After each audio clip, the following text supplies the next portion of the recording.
ওয়ালাইকুম। কি অবস্থা সবার? কেমন আছেন সবাই? আশা করি আলহামদুলিল্লাহ সবাই অনেক বেশি ভালো আছেন। আপনাদের দোয়া এবং ভালোবাসায় আলহামদুলিল্লাহ আল্লাহ পাকের অশেষ রহমতে আমিও ভালো আছি। গতকালকে আমরা গিয়েছিলাম চিড়িয়াখানার উদ্দেশ্যে। গতকালকের আগের দিন আমার বন্ধুরা আমাকে ফোন দেয় এবং তারা আমাকে জানায় যে তারা চিড়িয়াখানায় যাবে।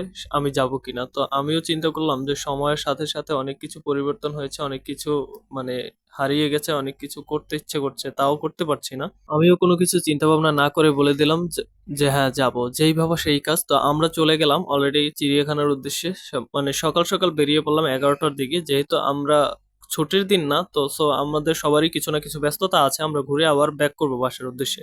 তো ঢোকার পরে যেই জিনিসটা ১ম দেখা হলো চিড়িয়াখানায় ১ম ই বানরের সাথে দেখা। এরপরে কিছুক্ষণ মধ্যেই একটু বৃষ্টি হওয়া শুরু করলো। তা আমরা একটা জায়গায় স্থান নিলাম যেখানটাতে দেখলাম যে হাতের খাবার এবং এরপরেই মামার সাথে দেখা।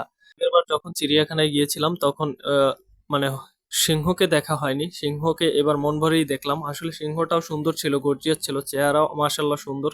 এরপর যখন গিয়েছিলাম বাঘের অবস্থা খুবই সংকটাপন্ন ছিল এবং শরীরের অবস্থা খুবই খারাপ ছিল। তো এরপরে দেখলাম ভাল্লুক। খুবই সুন্দর ছিল ভাল্লুকটাও। খুব দুষ্টুমি করতেছিল আমাদেরকে দেখার পরে। সে শুয়ে, শুয়ে না আমাদেরকে দুষ্টুমি করতেছিল আমাদের সাথে। তো বেশ ভালোই লাগতেছিল। এরপরে দেখলাম ২ টা সিংহ এক জায়গায়। সম্ভবত তাদের ভিতরে মনোমালিন্য হয়েছে। এইজন্য একজন আরেকজনার থেকে দূরত্ব বজায় রেখে আছে। এরপরে সামনে কিছু দূর যেতেই দেখি ময়ূরের দল। এরপরে দেখা গেল যে কিছু ঘুঘু খুবই সুন্দর ছিল। এই পাখিটার নাম আমি বিশেষ করে মানে সঠিকভাবে বলতে পারবো না। তো খুব সুন্দর ছিল পাখিটা। এরপরে ময়না পাখির সাথে দেখা হয় অনেক দিন পরে। আগেরবার যখন গিয়েছিলাম তখন ময়না পাখির সাথে দেখা হয়নি কারণ ময়না ছিল না। এইবার যাওয়ার পরে দেখলাম কিন্তু হরিণের পালটা খুব সুন্দর ছিল। এরপরে এই জায়গাটাতে ও আলাদা ছিল এই জলহস্তিটা। এরপরে আমরা হাঁটতে, হাঁটতে যেতে, যেতে দেখি কুমিরের একটা ঝাঁক। যেখানে কুমির একটাই ছিল। আমরা মনে করেছিলাম অনেকগুলো কুমির। তো আমার বন্ধু খুব খুশি। ও কুমির দেখার জন্যই বেশি উচ্ছ্বাসিত ছিল। আমরা চলে যাই ময়ূরের পাল দেখতে। ময়ূরের পালটা খুব সুন্দর ছিল। যেহেতু বড়, বড় ময়ূর ছিল এবং অনেক বড় একটা খাঁচা ছিল। খাঁচাটার ভিতরে অনেকগুলো ময়ূর ছিল। এই ভিতরে সাদা ময়ূরও ছিল।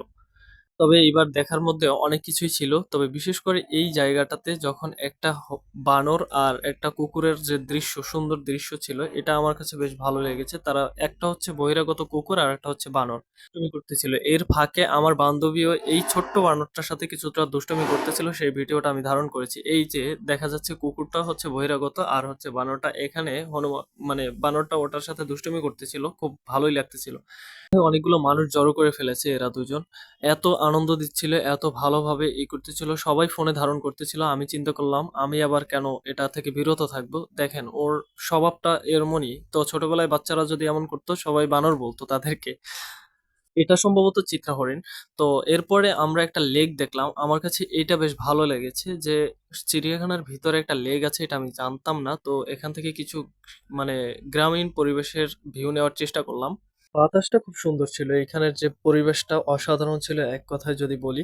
অবস্থা কিংবা পরিবেশ থাকলে ঘন্টার পর ঘন্টা সময় কাটিয়ে দেওয়া যায়। কিন্তু এই লেকটা আসলেই অসাধারণ ছিল এবং খুব সুন্দর ছিল। যে এই ফুলগুলো দেখছেন, এই ফুলগুলো আমার বন্ধু নিয়ে গিয়েছিল। এটা আমি নিয়ে আবার একটু পোজ দেওয়ার চেষ্টা করলাম।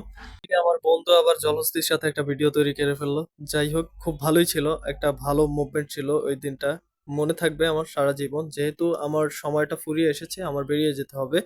কাজ আছে, ওরা ভিতরে আছে। সবাই ভালো থাকবেন, সুস্থ থাকবেন। আল্লাহ হাফেজ। সবাই আমার জন্য দোয়া করবেন। আসসালামু আলাইকুম।